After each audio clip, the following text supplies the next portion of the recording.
We've set the stage now for what kinds of primates or what kinds of characteristics have evolved that define primates. So now we're going to talk about the extant groups of primates. We cut or break up the order primates into three basic groups: prosimians, monkeys, and apes. Prosimians, in terms of extant primates, are those that are still alive, consist of lemurs, tarsiers, and lorises. In our evolutionary history, prosimians were the first primates. All of the earliest primates were prosimian-like. We even had prosimians that lived in North America and Europe before they were outcompeted by anthropoids and before the continents moved apart and those areas became much more temperate. Prosimians in areas where anthropoids also lived very dramatically shifted their lifestyle from diurnal to nocturnal. And so the earliest primates were all diurnal in nature. That means active during the day. Nocturnal prosimians did so because once anthropoids appeared about 40 million years ago, they were so much better at being monkeys than prosimians were. They were more effective feeders, they had better vision, they could move with more energetic efficiency, so on and so forth. And so to be able to reduce competition, lorises and tarsiers secondarily became nocturnal or active during the night. And one of the ways that we both, we recognize that they are nocturnal, but we also recognize that diurnal ancestry is through the structure of their eyes. We've got two kinds of light receptors or photoreceptors within our eyes. We've got rods and cones. Rods are those receptors that are responsible for vision at low light levels. Cones then allow for color vision. Most modern primates are what we call trichromatids, meaning that they've got three different kinds of cones in their eyes that allow them to see kind of the suite of colors that are present in the visible light spectrum. There are a few people who have mutations that makes them tetrachromatids, which means they've got four cones, and they can see nuances in shades of colors that most people just simply can't see. When we look at the eyes of nocturnal primates, critically these tarsiers and lorises, their eyes have three cones. Their eyes have just a normal proportion of rods. So they don't have a nocturnal eye. If they had a nocturnal eye, they would have fewer cones, they would have a higher proportion of rods. Instead, the way that they get around low light conditions is they make their eyes really big. And so I like to kind of lovingly refer to these primates as the big bug-eyed monsters. They remind me of the littlest pet shops or the Beanie Boos that my daughter used to find so cute. Their eyes look disproportionately large and look like they're kind of bugging out of their head. The one area of the world, the one location where prosimians were able to stay diurnal was on the island of Madagascar. On the island of Madagascar, there was no competition between lemurs and anthropoids until humans first came to the island some 1500 years ago. And so this allowed the evolutionary divergence of lemurs on the island of Madagascar. So the only diurnal prosimians that we have in modern times are those that live on the island of Madagascar. So Zabumafu, for example, the Shifakas, we've got King Julian from Madagascar that is this ring-tailed lemur. These are the kinds of modern day diurnal prosimians. So we've got one picture here that's of the slow loris from our zoo here. Unfortunately, the nocturnal house has been closed for quite some time, so you can't currently see the nocturnal prosimians that we have at our zoo. But when you look at this slow loris, you see the eyes are disproportionately large. I mean, you might look at it and go, oh, right, it looks cute. There's something endearing about really big-eyed animals. Those eyes are large because these animals are nocturnal. In zoo settings, they're kept in kind of low light, phase shifted or phase reversed settings to where it's dark during the day. That's why they have to be housed indoors. And then they turn the lights on at night so the animals sleep when the public's not there. And then this is a sampling of modern day prosimians. Right up here in the top left corner, we've got the aye. According to traditional folklore in Madagascar, the aye is a demon spirit. They're not the prettiest prosimians of the bunch. Eyes are particularly interesting. You may not totally be able to notice from looking at their hands, but their fourth finger, their ring finger, is greatly elongated. And so what eyes do is they feed on insect larvae that are in branches. And so they tap with their other fingers up the branch until they reach a hollow point, which makes a different kind of vibration. When they reach a hollow point, they take their long, sharp front teeth and they gouge out the wood for a point of entry. Then they take their really, really long ring finger and kind of scoop inside to be able to then bring out the insect larvae. So they look kind of freaky. They do rely pretty strongly on hearing. That's why their ears are so big, because they've got to hear those hollow points in the wood. Next to that, along the top, we've got the red-ruffed lemur, called red-ruffed because of this kind of scruff around its neck and the fact that its fur is rather red. Here we've got a tarsier. Tarsiers to me look perpetually surprised, but they're really good illustrations of this incredibly enlarged nocturnal eye. Middle row, we've got on the left lemur cauda. This is King Julian. This is the ring-tailed lemur. In the middle here, we've got some galagos. These are another kind of related to bush babies, a nocturnal kind of prosimian. We've got over here on the right the greater bamboo lemur that eats only bamboo on the island of Madagascar. In the bottom left, we've got Zabumafu. We've got the shafaka.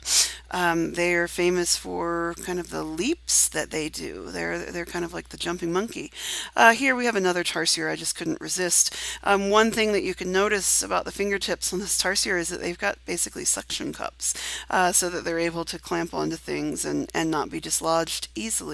I just love this guy's face because it's just, he just looks so pleased with the world and with whatever snack has been placed before him.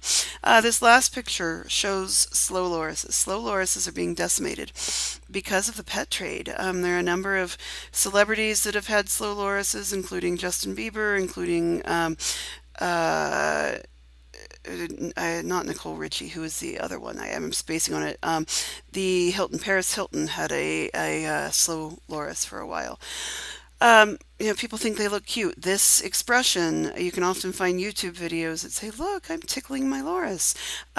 This isn't a loris that's enjoying being tickled. This is a loris that has a fear expression on its face. This loris is terrified because A, it shouldn't even be active in this level of light, and B, there's this human that's doing all sorts of horrible things to it. One of the things that's really kind of traumatic about lorises as pets, lorises hunt insects, and when they do so, they first inject toxic saliva into those insects that works to anesthetize the insects so it's easier for them to then consume them.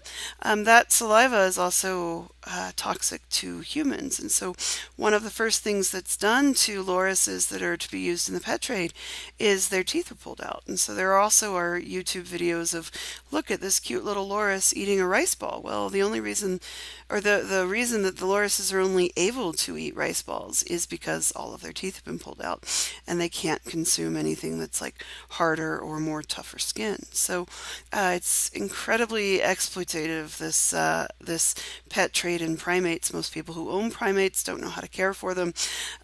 Primates as pets, I mean, they're long life species, so you might have to make provisions in your will for what's going to happen to your primate as they get older, etc. So, I'll give you the message here. We'll talk about it in another couple slides. Monkeys don't make good pets.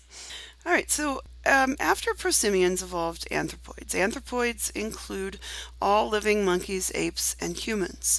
They first appeared in the fossil record about 40 million years ago, with periods of divergence after that. There are two groups of monkeys.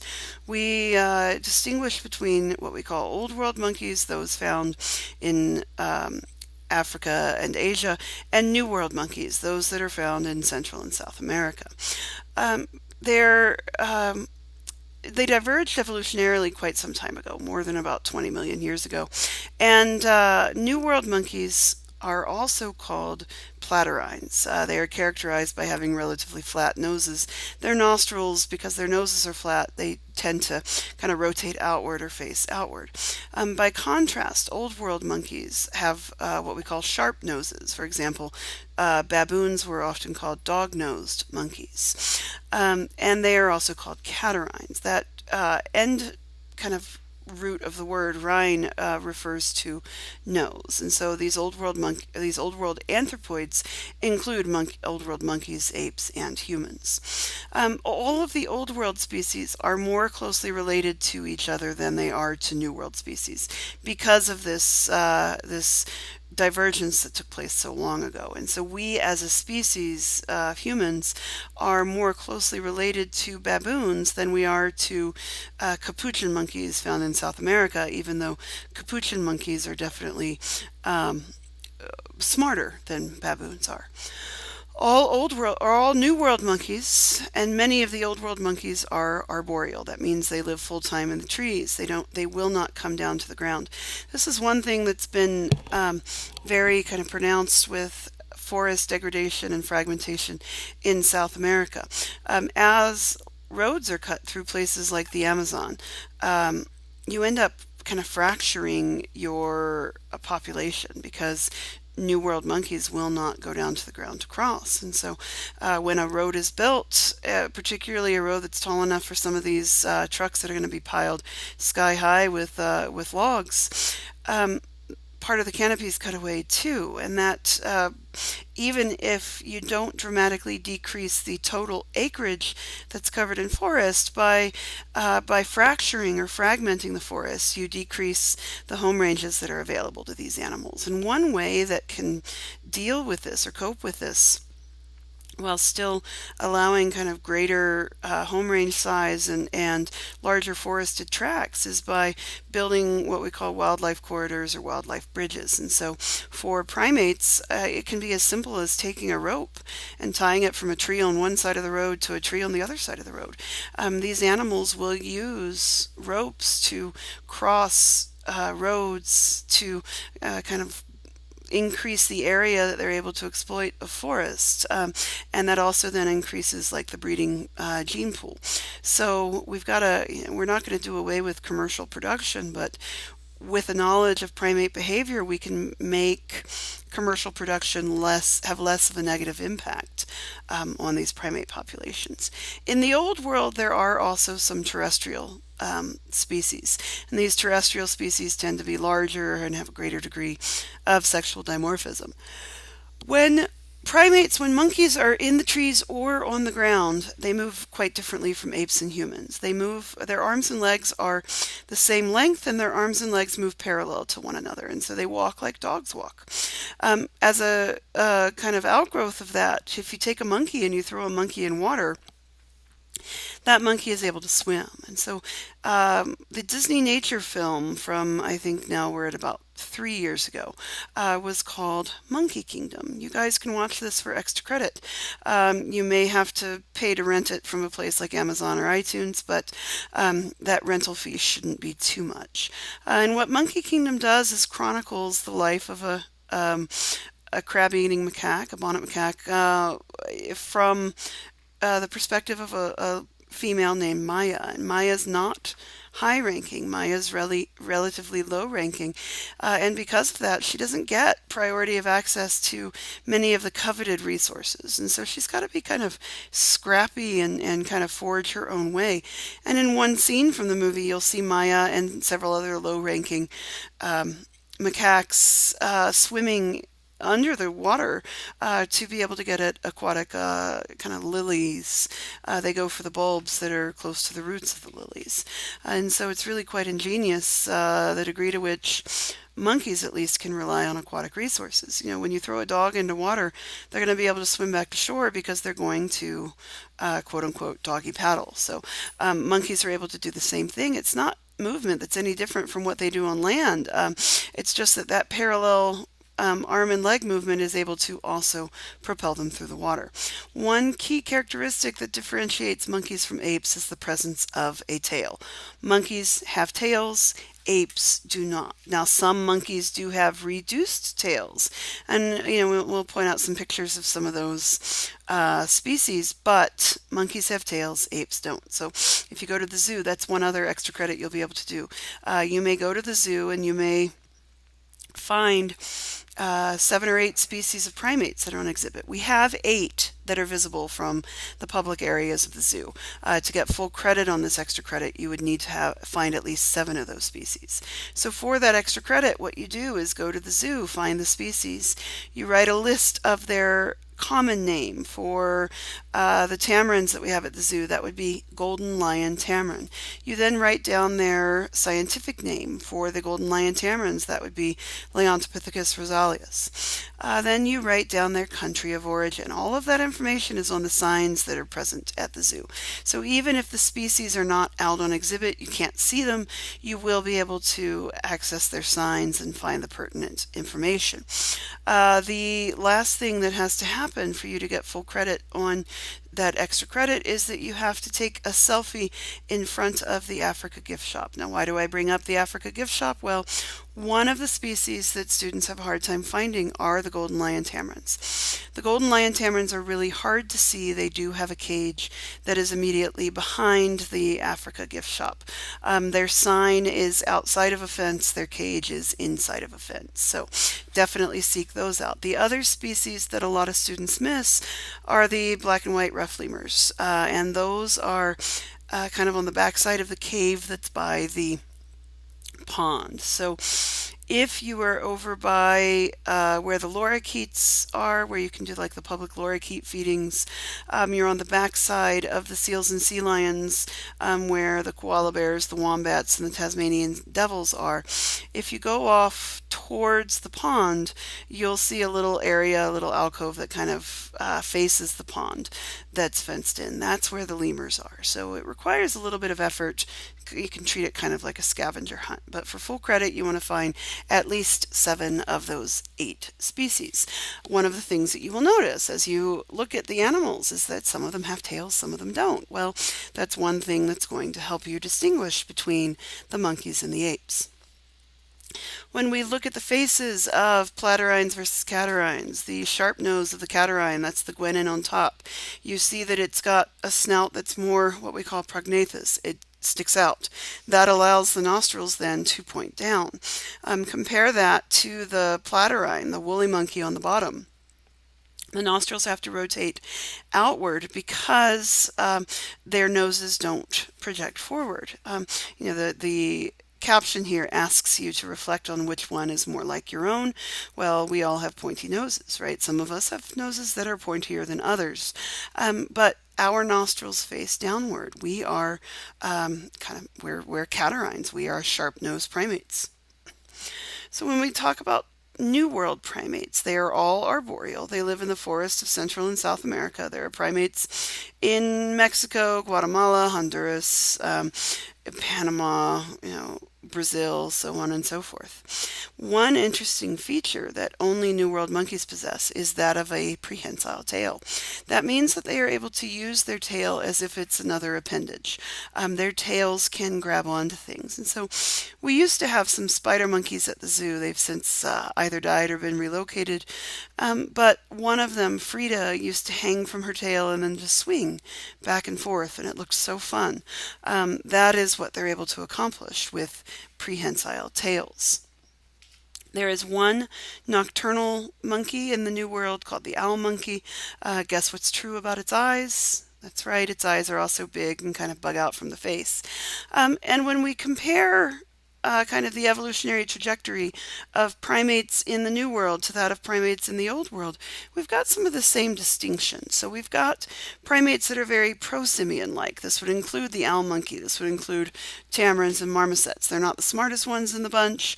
They still rely a little bit more on scent than other groups do, but in this context of New World species, we only have monkeys. That then brings us to kind of the monkeys of the New World monkey world, that's really kind of funny to say, but these would include species like squirrel monkeys or titi monkeys. These are just general monkeys. And then that leaves then ape cognition, or kind of this ape parallel in the New World. That's where we would put our spider monkeys and our capuchin monkeys. Spider monkeys and capuchin monkeys have cognitive skills that parallel that of gorillas and chimpanzees. Now, some of the things gorillas and chimps have done, like learning sign language and other aspects of human language, we have not yet replicated among spider monkeys and capuchin monkeys, but they do have, for example, notions of fairness. They do have theory of mind. They do deceive. They do, throw a fit when rewards are considered unfair. They've got many of the same rudimentary cultural traits that we see in Old World apes. And so here's our sampling of New World primates. In the top left, we have the golden lion tamarin. These you'll be able to see at our zoo. Right here, we have the white-faced capuchin. If you've ever watched Friends, this is the species that Ross had, his pet Marcel. On the right, we've got the ruffed howler monkey. Among this particular species of howler monkeys, babies are born buff-colored, this kind of yellowish covered, but if they're male, then as they start to get closer to maturity, their fur will turn black. Here in the middle row, we've got the uakari, the red-faced monkey. No one quite knows why their face is so heavily vascularized and why their faces are red. I'll just put that out there. Right here in the middle, we have the Emperor Tamarin with his beautiful mustache. Over here on the right, we've got the brown-handed capuchin monkey, similar in cognition to this species up here with the white-faced capuchin monkey.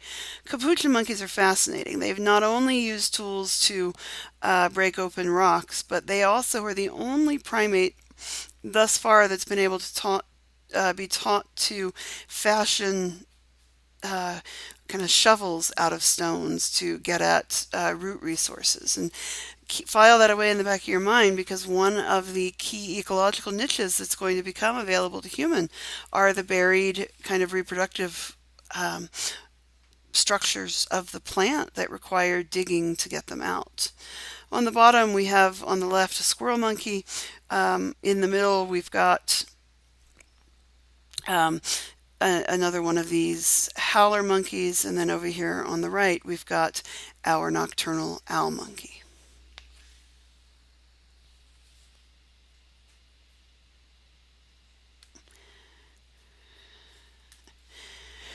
Old World monkeys, instead of having a prehensile tail, instead have rough patches on their buttocks. These are called ischiocolosities. They're basically butt calluses. It allows them to sit on very thin, hard surfaces for a very long period of time without their butt kind of going numb. And so I have to say I sometimes have ischiocolosity envy when I'm over at the high schools watching my children play sports. After about 2-3 hours on those bleachers, your butt starts to fall asleep. In the Old World, we've got both terrestrial and arboreal species. When we see terrestrial species, their body size tends to be larger. They also tend to demonstrate a greater degree of sexual dimorphism. Sexual dimorphism is when we see different phenotypes between males and females. The most marked difference, or the trait that is most often sexually dimorphic, is that of body size. And so when we talk about sexual dimorphism in terrestrial primates, we're talking predominantly about body size. So, think about gorillas, for example. Gorilla males, silverback males, are on average about twice as large as gorilla females. When we think about orangutan males, they're indeterminate growers. That means technically they don't ever have to stop growing. So it's very easy for a male to be on average about twice to 3 times the size of his females. Terrestrial monkeys, like baboons and macaques, also have a core group of closely related female kin, and then structure their quote-unquote society accordingly. This is also very similar to what our ancestral heritage would have looked like. Initially, at low population density, we had more of a benefit of females living together in tightly bonded circumstances because they could engage in cooperative childcare, cooperative production, etc. Once we see a shift in population density that results in intertribal warfare, we see a pretty abrupt shift in the kind of the gender roles and stratification that we see between males and females. And so we start to see no longer this core group of females around which social life is organized, but instead start to see the emergence of a core group of males around which social life is organized. And so that core group of males is true for chimpanzees, for example, but not baboons and macaques. And so here's our sampling of Old World monkeys. We've got over here on the left the black and white colobus with a super long tail that's not prehensile. We have savanna baboons here. Here we've got a baboon that's yawning, showing one other sexually dimorphic trait. What do you notice about the teeth that are next to the incisors in this animal? Right, those canines are incredibly long. It's not something that both males and females possess. It is only the males that have these elongated canines, and it's used for competition and fighting. Here we have a langur. Here we have a mandrill. Mandrills have red noses and blue skin on the side of their noses. This coloration is mimicked in their genitalia as well. They have bright red penises and blue scrotums. And these signals that mandrills are making are reliable indicators. So you're only able to have really bright colors if you've got really high testosterone. So those males are high ranking. Here we've got a Japanese macaque or a snow monkey, which is also pictured over here. These animals live in some of the more adverse conditions that we see monkeys live in, living on mountainsides with regular snow, so they'll engage in soaking in hot springs. Here we've got a vervet monkey, kind of keeping an eye out for a predator. On the bottom, we've got the golden snub-nosed monkeys that are only found in China. You don't even find them in captivity outside of China. This bottom middle picture is the selfie monkey, the black macaque that stole the photographer's equipment and then took pictures of himself. And seemed quite pleased with himself. Macaca nigra lives on the island of Sulawesi. And then the last one here is the proboscis monkey. There's folklore that you can tell the size of the proboscis monkey's genitalia based on the size of his nose, but that doesn't seem to bear up under scrutiny.